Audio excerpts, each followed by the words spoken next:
Today I'm going to show you all the steps that we go through and what it takes to make one of our pull pin switches. First step is to receive the metal. So we go ahead and put an aluminum order in, and it goes back into our metal stock area and gets checked into the system. When we're ready to start a production run, that material gets pulled out of stock and set up in the saw area.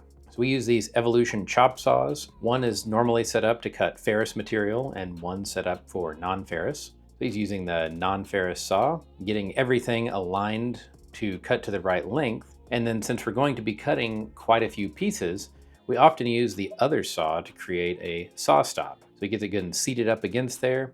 And now we don't have to measure every piece, we just butt it up to that saw stop. You cut the first piece off and verify that it's the right length. Now for the first operation in the mill, there's a little bit of tolerance on the length, a little bit of wiggle room. So it doesn't have to be exact, it just has to be pretty close. And then we cut the rest of the pieces.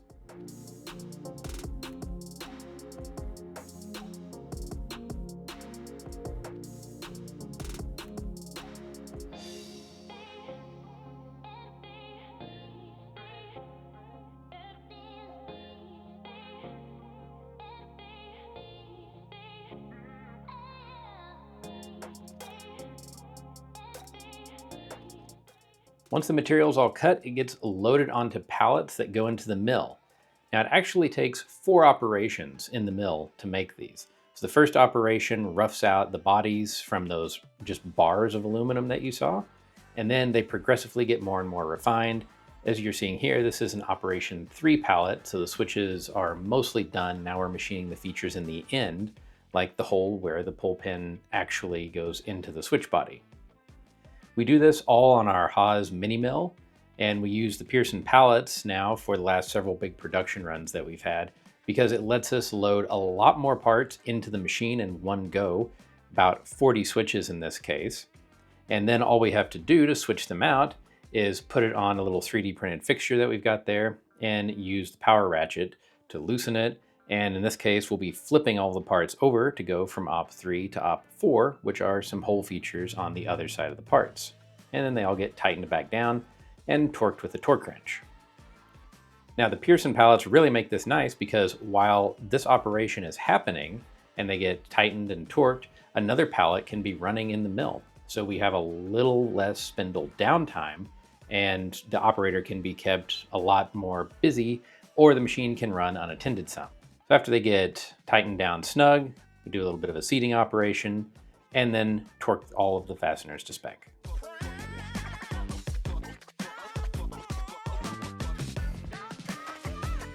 Next, the pallet goes back in the mill and gets locked down, and we're off and running again with more being made while the next pallet gets loaded up.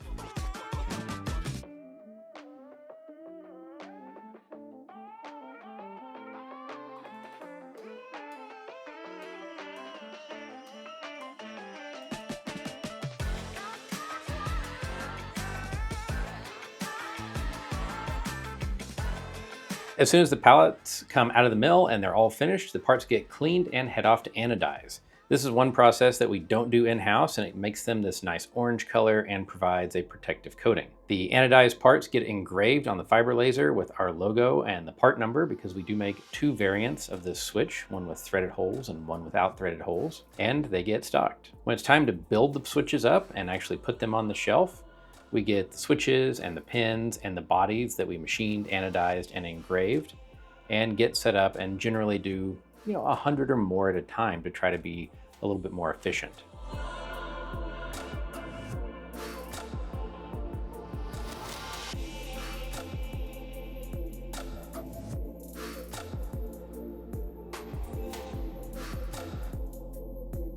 All the screws get secured with Loctite so they don't vibrate loose. So we put Loctite in a little well here and dip the tip of the screw in. The switches go into the body and get secured with 2 number 2 screws.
Now it's finally time to take all the switches out of protective packaging, and now that the switch is installed, we go ahead and install the pull pin itself. Every time we put one of these pull pins in, we check it for functionality to be sure that the spring-loaded ball is free to move and that it fits securely into the switch. So each one of these switches is QC'd.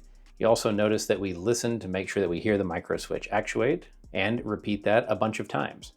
There will be one more QC step where these are randomly pulled and checked for electrical continuity on the switches in the on and the off position before they get bagged and stocked.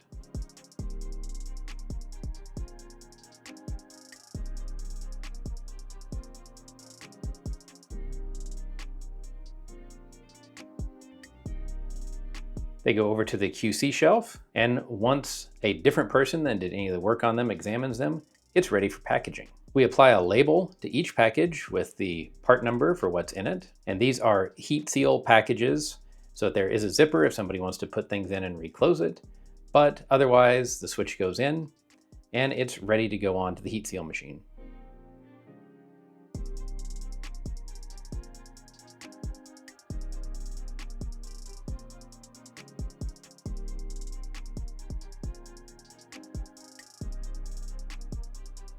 This little heat seal machine was actually an auction find, but it's been a great asset to us because it makes it easy to take a lot of these bags and get them sealed in a repeatable way, and it's much quicker than the old manual sealer that we used.